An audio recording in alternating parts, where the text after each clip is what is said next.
All right, welcome back to Agency Journey. This is your host, Gray MacKenzie, and this week I've got the pleasure of bringing on Janet Mesh, who is the CEO and co-founder of Aimtal, and we will talk about what Aimtal is. Janet, welcome to the podcast. Thanks, Gray. Yeah, thanks for inviting me on. Excited to talk about the journey of Aimtal today. We got a lot to dig into, and this is going to be a super fun conversation. Can you tell us, give us the profile? You guys just celebrated 5 years at Aimtal. Walk us through what does the agency look like? We are a integrated marketing agency. So we provide full services to clients. But where we niche and focus is B2B technology companies. So a lot of our clients either have a product or a platform that we're helping them market and build audiences and all that good stuff across strategy, growth marketing, design, creative and content. So that's kind of on that full service nature. And yeah, we started in 2018. So a bit around 5 years ago, which is really exciting. And now we're kind of looking forward to the next 5 years. Right. So in terms of I can kind of share a little bit of the high level origin story, if that makes Love sense. to. Kind of where we're cool. So my background is I've always worked in marketing. I went to school for marketing, degree in communications with a focus in marketing and cross-cultural communication.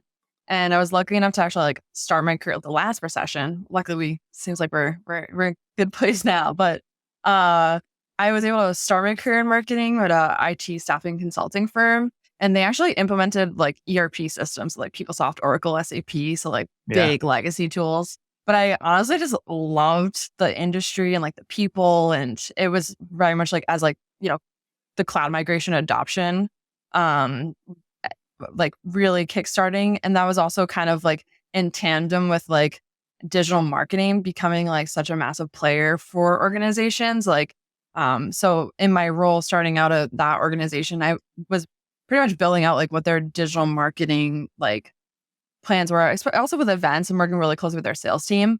I remember I would sit with the sales team and help them build up their LinkedIn and really help them craft how to market and sell online. So that they got acquired, and it was just a good time in my career that I wanted to move on. And so I, instead of just jumping right into a new role, I actually took 4 months off and traveled with my then boyfriend, now husband, to Chile for a few 4 months. And it was what am I kind of did a lot of that, I would say classic quarter life crisis, and really reflecting on my career and what I want to do. And I was I really want to be able to work in digital marketing, get a lot of more experience, but also be able to work remotely. My partner, he was an IT developer, architect at the time, and he was able to work remotely. And I'm it wasn't a thing, which is insane to think that you couldn't have both. And I just was couldn't accept that. I'm there must be a way that I can work in marketing and be able to have that flexibility and work remotely. I work on a computer all day anyways. So came back to Boston. That's where I'm based, and just got a ton of experience. I worked with a couple different agencies, really just kind of went deep on the account management side, client services, kind of getting more experience, kind of my niche was social media content marketing, but trying to expand out to actual campaign lead generation, paid advertising, paid media. And from that, honestly, kind of the journey, it was pretty organic where my co-founder David and I, we always wanted to start a business, a remote business, but we didn't know exactly what the first business would be. And so I actually started having kind of my own clients, consulting, moonlighting, freelancing. And that just really started to take off, honestly, which is a great problem to have.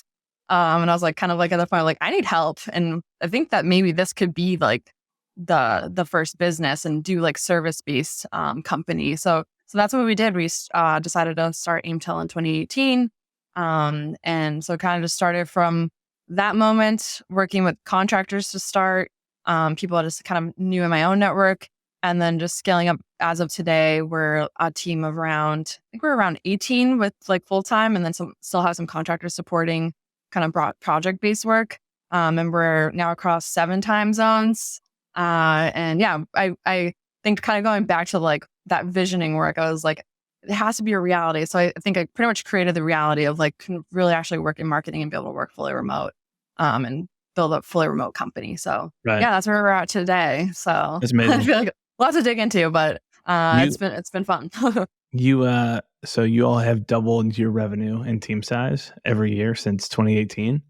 Yeah. How does forecasting work now? So is that just the automatic prediction for 2024? Say we're going to double again. That gets harder and harder. Obviously, you I keep mean, I going. think I think it's always like that, like kind of pie in the sky goal.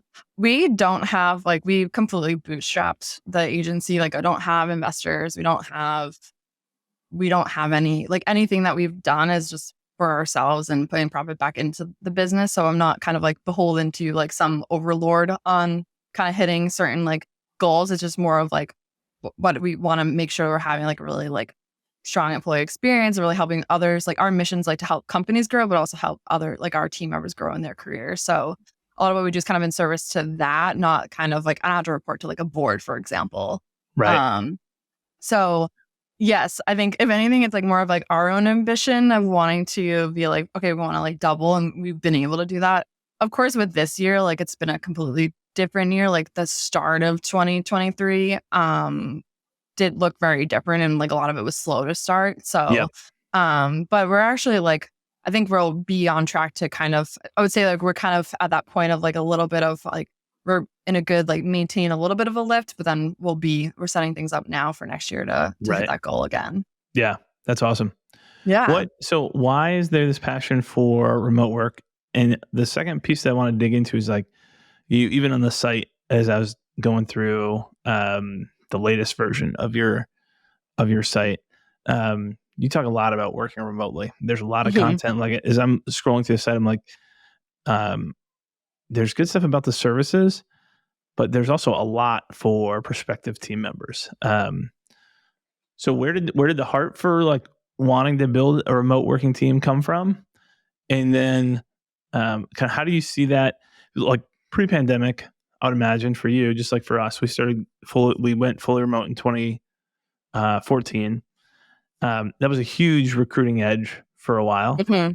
And post pandemic, I still think there's a recruiting edge around. And I'm curious if this is your approach, like remote first versus remote by accident, or like remote intentionally versus, hey, we were kind of Mhm. forced into this.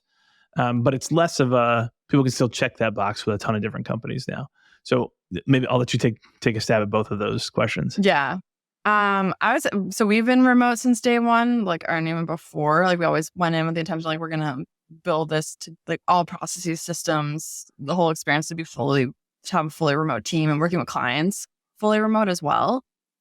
So that's we're not like a pandemic remote company. I remember like actually like we get like in like 2019 and 2020 like and you probably experienced the same. Like people were reaching out, like, how do we do this? What do we do? So it was cool to kind of like consult on that stuff.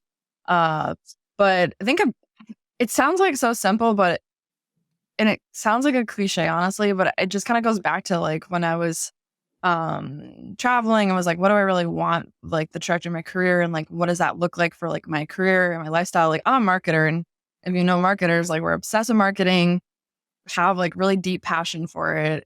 But it like any kind of opportunity that I saw, like it just didn't kind of align with that like lifestyle or like for me, I just don't feel like I fit into this like 9 to 5 box. I mean, now that I'm a founder, the joke's on us. Like we work way more than 8 hours. Like I think number one, I always say to people like, if you want to start an agency or business, like, are you ready to commit to this for like 10 years and like you can't get out of it? Like, Yeah.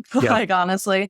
But I think, what I love about remote work is I think there's a lot of things that I really enjoy about it. It's like, I think it kind of just comes down to that. You said the word intention, and we use that a lot too. It's like you got to be really intentional about like how you're communicating, collaborating, like setting expectations, like your culture. Like it's just not.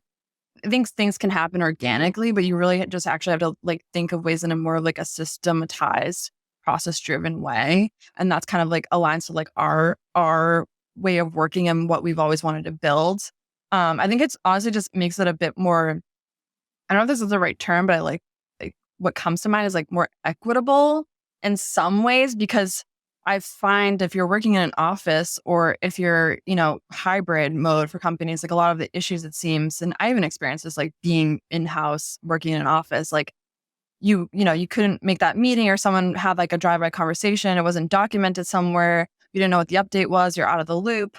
But we have to have a lot of more intention, setting expectations, communication, collaboration around a remote team and remote way of working. So I just feel like it lends itself that everyone kind of has like a level, as much of a level playing field as you can provide. It's also just really like, I'm a big traveler. I love like different cultures, like different people. It just like opens up the world. I think we're still kind of operating more on like 7 time zones of like kind of Pacific to like Europe right now. We're not kind of around on the Eastern Hemisphere, but in terms of like that, I think that's really exciting. Like especially in marketing, I mean, it is global now. Like everything, you have access to knowing what's happening around the world. So having like a team that's diverse, different ideas, different cultures, perspectives, like lends itself to like that creativity, and we always kind of have to like nurture that. So I think those are a few things. I feel like there's a lot more, but those are like the top things that kind of come to mind of like why of like kind of like our beliefs or like our values associated with that, and how we're kind of like the mindset of approaching how we're building the business. Yeah. What drives 7 different time zones for you? Is that to serve clients in different areas? Like we've got a mix. We've got about half of our team is international, half is US based. And we've got some folks who are remote because we need to serve different time zones. And we've made the decision, hey, we're going to be able to serve these different time zones. And then we got other folks who are remote because of, I think if you boil it down, it's like the geo arbitrage opportunity. I've got a friend who's a recruiter, and she always tells me like the right person for the role that you need at the budget that you need to hit, who's got the values that align with your company is out there in the world. Like the odds are out of the billions of people in the world, they're there. The lower the budget and the higher your standards are and the more stringent you are that they have to fit your values, like the harder you're going to pay more to go find that person, but you can go find that person. And so the ability to find those right people at a price point that makes sense for the business for that role at that time to be able to move into it. That's certainly part of what drives the international talent. And so it's a little bit different for different roles, but is that similar for you, or like why 7 different time zones? Yeah, I think that's like part of it. And we're starting to get a little bit more of like where clients are like, do you have people on these time zones that can like service us? So we're kind of like starting to look kind of like modeling it that way on the kind of like account management side.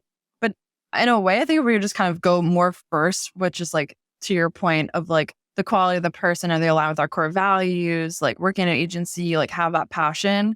And like we kind of just have like figured it out if it works, and like based on more of like the talent than say like the time zone is more of how we've like approached it historically. And it has worked well.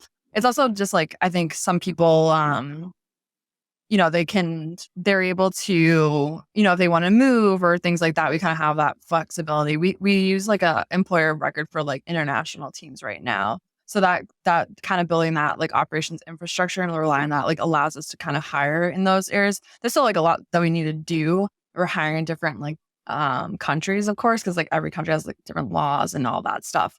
However, like I think it was always just like, let's find like the best people. And just using that as like our guide to make those decisions, not necessarily kind of the opposite way of like, oh, we need this person here in like, you know, Pacific time versus Central time, things like that. Yeah, that's really nice. Who do you use for your EOR? Is that Deal or is that somebody else? We currently use Remote. Okay. Yep. Yeah. Makes sense. Cool. Mm-hmm. That's awesome. So one of the things that you do, obviously the challenge of building remote, this is the same. You have the same challenge in person. It's just the challenges look different, but is like, how do we keep everybody connected and bought in? And I had Tyler Dolph runs an agency called Rocket Clicks, and he was just I listened. Yeah. So yeah, he talks about like everybody comes into an organization with their culture battery like filled up, they're ready to go, and then over time that kind of gets drained down, and you need to find ways to recharge it. And you do one of the things that he recommended, which is bringing the whole team together in person somewhere. Tell us a little bit about, I think you guys just recently were in Montreal together as a team, but tell us about what pulling those together look like. And I shared with you, hey, we've got our first like full this iteration of Young College, exciting. full team get together coming up in 2024. We're going to take the whole team to Portugal, which ironically is one of the countries that we don't have anybody. So everybody's, which is kind of intentional. Hey, we don't want to go That's somewhere where it's amazing. like right in somebody's backyard, and then Exactly. everyone else gets to go somewhere cool, and they're like, okay, I've Yep. been here. But what does that look like to pull people together? And do you have any tips for other teams who are trying to figure out how to do the same thing? Yeah, definitely. So yeah, we do an annual retreat. I call it Aimtal Ascend, like branded it, of course. And yeah, I think a big thing. So some of it's kind of we kind of gotten to a point, honestly, where it's like a repeatable process. Honestly, like I said, it's like kind of Right. process driven. So it's right. The past few years has always been around the same like time. So we like let people know in advance, like, hey, we're gonna be doing like the retreat. We don't know exactly like where, but it's gonna be maybe within this like 2 week time frame. And then we do kind of like a Wednesday, Thursday to a Sunday. So it's like a couple days together and then into a weekend.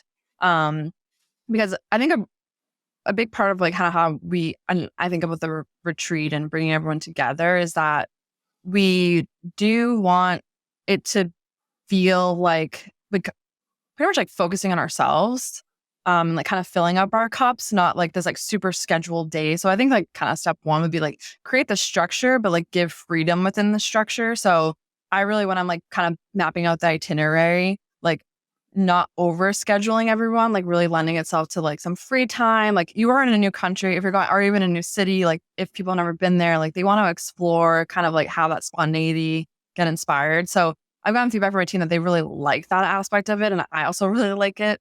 So we're kind of doing it that way, and then we dedicate like one day that we're focusing like internally. So we typically like structure it that we're either doing like pretty much like H2 OKR planning, so that we can just have some time together to like just like ideate, brainstorm, and start to kind of like plan for the next 6 months together in that space. And also doing like some team bonding activities. But the whole weekend's kind of like team bonding. So I kind of like, we haven't always done these like really structured team things, but just kind of let it be that like more fluid, organic connection for everyone. The one thing I really like to do too is like, we're pretty big foodies at Aimtal, actually.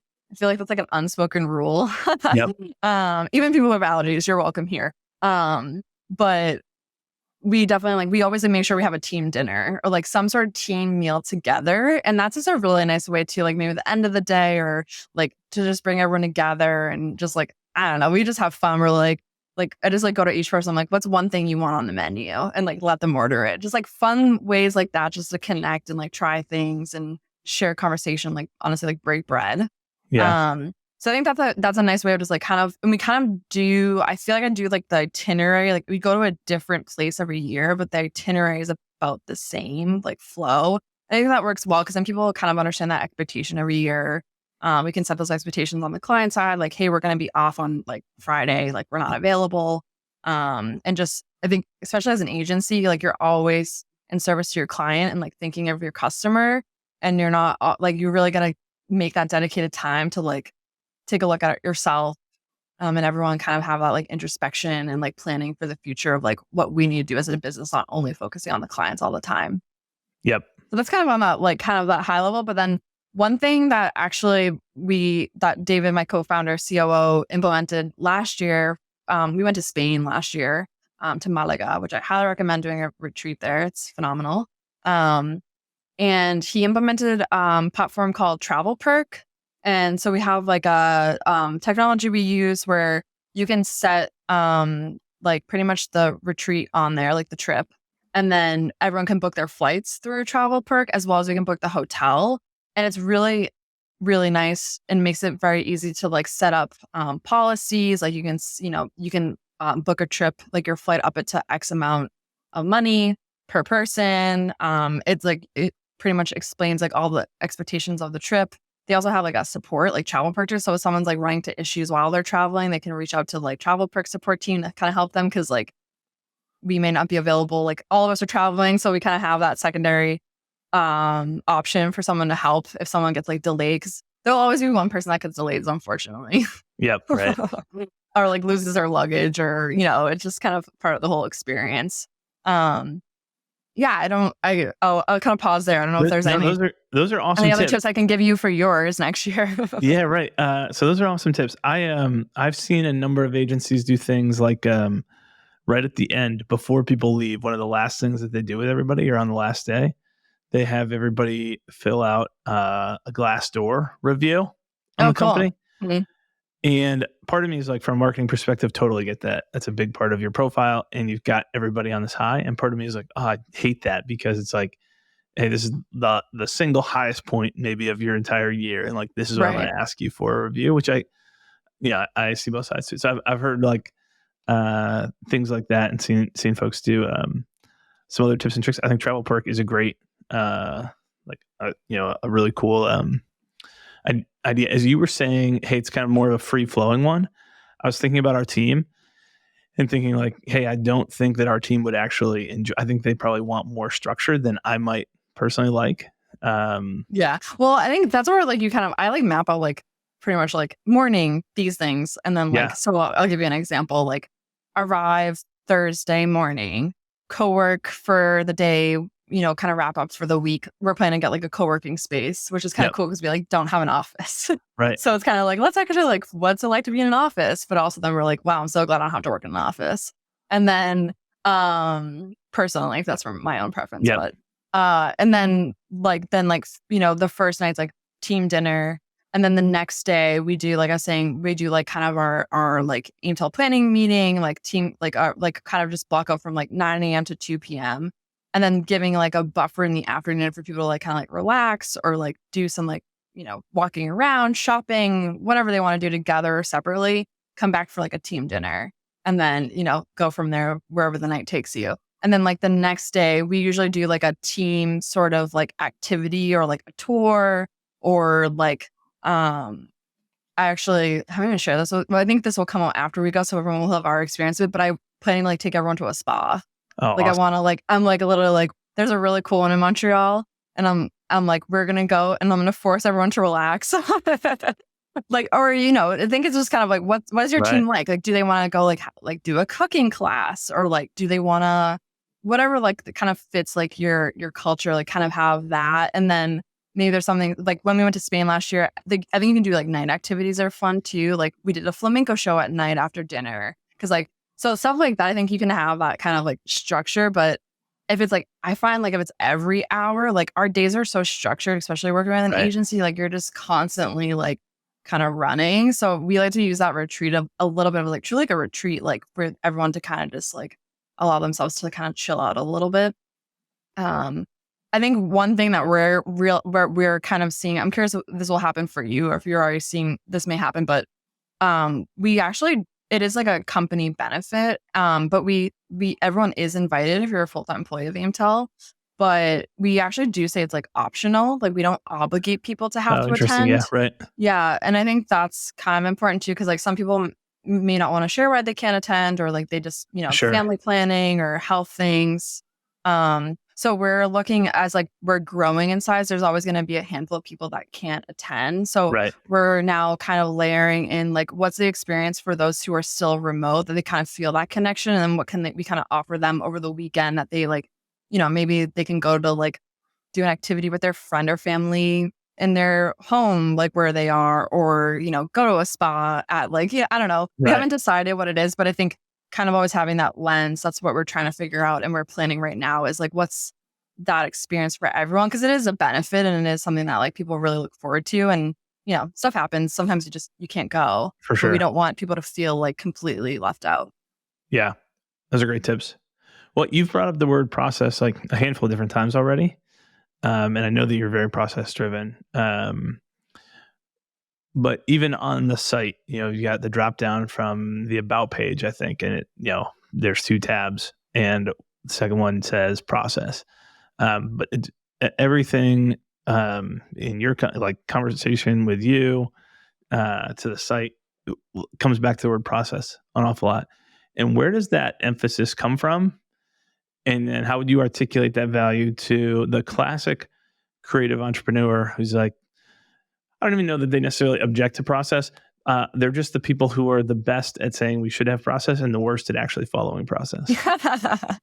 Yeah, or like seeing it as like a major constraint or bureaucracy. Right, Yeah. right. I think there's always a balance to that, of course. I think it kind of comes down to like a few things. I mean, it's true, we are process driven. And because we're fully remote, like you just can't assume people are gonna know like what's going on, or like, so having like that kind of clear, like, saying those clear, I kind of like break it down by like what's like setting the intention, the expectation, and then like communication, collaboration, like streams or like areas, and like how you do that. So it's like the intention is like the why, and like explain like, okay, this is our intention for doing this. And that, I think a lot of times what we do and we like have a big part of our culture is like our core values, like really using that to drive that. Expectations, like the what, like setting like what are we expecting of you. I think also like people want to know where they stand and like where they're going. Like they want to know, like, you don't want to kind of like have to like figure it out and guess. Like to be direct is to be clear, and to be direct is to be kind. And if you're, I think if you're process driven, then you can be direct in a kind and clear way and really set people up for success. And then that kind of comes down to like the communication. Like if fully remote team, you have synchronous communication and like asynchronous communication. So that's like the how and the where you're communicating. And then like layering like the collaboration, like the how and the when, like in your project management tools, your knowledge base, like meetings and huddles, and like when do you do that? So like we kind of in a way like not necessarily like in some ways we do prescribe and like say like you do these things in this way and in these tools, and make sure that you're like making sure that like all of this is like updated, and like everyone kind of knows like what's the status of projects versus like the latest process. And so that I think is like kind of like that like high level. But then in terms of like the why, I think I really don't see how you could operate as any business. I don't think it was just remote if you don't have processes. Like I don't even see, I think sometimes, yeah, I can overcomplicate things, but like it's kind of always the place where you go back to of like, okay, this is like what we're doing and why we're doing and how we're doing it. It's also like really important as you start to grow. Like, I know this is probably not the best term to use, but it's like that like concept of like tribal knowledge. Like it's not really fair to like, I just always think of the context of anything I'm doing. Or if I need to go back to the beginning, I'm like, I am an employee of Aimtal and it's my first day. And I just like put myself in that persona, and I start to like go through our tools. I'm like, I need to answer this question and figure that out. And if I can't do it, that's a problem. So kind of always thinking of that as like, how do we set that person up for success, but also kind of allowing them to like self-serve and be resourceful, because you really need to be, especially in an agency, like things move really fast, a lot of context switching. So I think we always have a lot to improve, and that's kind of part of it as well. Like we're always kind of in our process page on our website, like you can see this like through line of like constant improvement, and we pull a lot from like kind of agile manifesto and methodology around that. Is like, in order to achieve and maintain the like high quality standards of service that we're known for, like we need to kind of always have that lens of like, what do we need to improve? How are we approaching this? Like what's kind of the standardized way, but then how are we kind of building on top of that? I hope I answered the question, but that's kind of like That's great. I think clarity is kindness, like you're saying, like being super clear about why, what does good look like, how do we get there? The why, the what, the how are all super important. And yeah, I think that so many agency owners are agency owners because they don't want to be employees, or they can't be employees anymore. It's like, I need to run my own thing. And so the word process to them feels shackling. It's like, I don't want to be associated with that. Or, hey, can't we just have a high level overview of what needs to happen? And we don't do what you were just describing, which is like put ourselves in the shoes of the people who are hiring. The people who are hiring are wired totally different, and that's the reason they're working for you. And guess what they want? They want a lot more process and a lot more guidelines and structure and clear expectations than you want. Freedom within structure. Yeah, exactly. So I think that was really, really well put. So I've got two questions for you as we wrap up. The first one, I used to ask people all the time about like, hey, what are some lesser known tools that you use and love? And I've switched that to service providers, which is my question for you. And you've already, a lot of cool tools are like your clients, the Trellos and Atlassians and Cisco of the world. So who is a service provider who you've had a great experience with, and what stands out about that? Is there a service provider that comes to mind, and what stands out about that experience? I would say like they're kind of more of a platform in a way, but they do actually have like the Shine incorporated like a service element to it, which in like consulting. So we use Rippling as like our Yeah. HRISIT. This is like where I'm like, we need to bring David, my co-founder, onto the podcast because he's the expert here. He like implemented the whole thing, but that was pretty much like a game changer for us to like really have everything pretty centralized on Rippling, especially from like employee experience and like being able to kind of run like a lean like operations team, and like automating a lot of like kind of those workflows for like hiring, onboarding, you know, offboarding. We even just like manage a lot of like just all of our tools, like bringing it all together there where people use that as like a jumping off point to like all of our other tools. So I wouldn't say they're maybe like necessarily like a service. They kind of are like, they do have like kind of consultants and like account managers that like kind of help and we can like talk through, and it's cool because like they also like, we give them ideas and we start to see like that feedback come into like the platform. So that one definitely has been a game changer for us. And that we can kind of like scale and grow without having to like add a ton of headcount on the operations side. I think that's kind of been a little bit of our secret sauce to success there. I'm trying to think of Yeah. I don't know. I honestly am like pretty bad. I feel like we just do a lot of things ourselves, and maybe this was like gonna admit like we need to accept more help. I think that's fine. Yeah, have that moment of self-reflection. But no, I think Rippling is a great example. It's been really cool to see them grow over the last couple of years. Yeah. It's like kind of like the ServiceNow, ServiceNow, like for small business, it's kind of their like positioning and and we do have the benefit that David, co-founder COO, he's a ServiceNow IT architect. That's his background. Yeah. So definitely have that advantage of someone with that really like system operational business operation processy background to really like set things up and so that everyone can, work and collaborate and communicate together. So it's pretty integral to have that kind of technical expertise and person dedicated there internally. I didn't know that. That's awesome. Okay, last question. What's your number one tip for agency operators? Okay. Well, I think we have to say invest in processes, like build those out. It's like the one thing you don't want to do. I always say I find that like I do enjoy I think sometimes people get like really overwhelmed with documentation and process document. I'm like, a video is documentation. Like start there. Like just record. You do that really well. Like you always like do like clips or videos, and that's obviously how you and I connected. I probably should go back to the question. I would obviously recommend Zenpilot because we work with you guys. But I remember you guys did that. You would like record videos and like kind of walking through. I'm like, oh, this is so much easier than like writing out like lists or bullet points and stuff. So really leaned into that. And so I think, kind of investing in that and having kind of on top of that is like having like a knowledge base that houses all that. So we use Guru now and really like it because they also have like this like verification feature. So you can make sure that the knowledge is always up to date. But I would say the final thing, just to kind of like number one, is back to kind of to recap what we've been talking about today is like just setting and communicating like clear intentions and expectations of your people, and like kind of bringing them along as much as you can. I think kind of that like that sometimes that like that transparency to the certain extent that you're able to provide it, and even sometimes like that vulnerability. Like sometimes my favorite things when I get on a call with the team is like, I don't know all the answers, but we're going to figure it out. And like, that's kind of that mindset of just being like really clear about that. Like my expectations here is that we don't know all the things, but like we're working together to figure it out, or kind of all the other things that we've talked about today.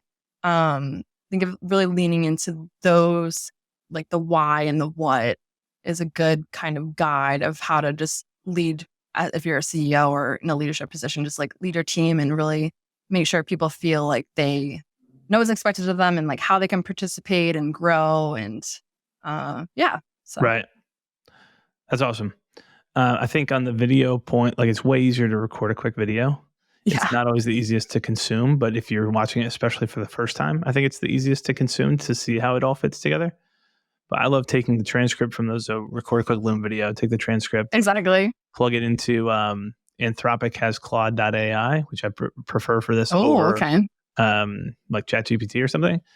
Throw it in with the prompt for, hey, I need bullet points for, this, whatever, and have it spit out kind of the checklist for you, and then just any fine tuning and throw it in. Like a very, very easy way to go build. And you don't need 100% process coverage. You need to be really clear about what you want at the end.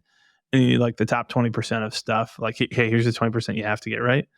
And then for some things, you have to go a lot more detailed. But for most stuff, like that is the quick and dirty, like fast way to build processes that are actually going to really help your team. A lot of it's just like, just get started just so it becomes more of like a habit. Like you kind of just get over like, what's the term, like productivity method, like eat the frog. Right. Like, just eat the frog, get it done. And then it just kind of starts to flow. And it's always like, I think it's, it just feels like a lot of work, but it's that kind of concept, like teach a woman to fish, teach a man to fish. Yep. And then they're going to start, being able to like follow in your footsteps. And I think it's always a constant battle lesson, but never have regretted doing it. Right. All right. I'm going to get you out of here almost on time. We're so close. Aimtal.com, AIMTAL.com is the website. Janet, anywhere else you want to point people to follow you? I think definitely on our website. I feel like we're, if you want to kind of follow us on social, we're active, like primarily like LinkedIn, Instagram. We're investing in building content on YouTube. We have like a new series called like Marketing in a Minute that's like going through like marketing tips like in under 1 minute. So that's some fun content we're producing. But yeah, any of those channels, I think you'll stay the most up to date with us. All the things we have going on with clients and internally. That's awesome. Well, thanks for joining us today on Agency Journey. Thanks, Gray. Appreciate it.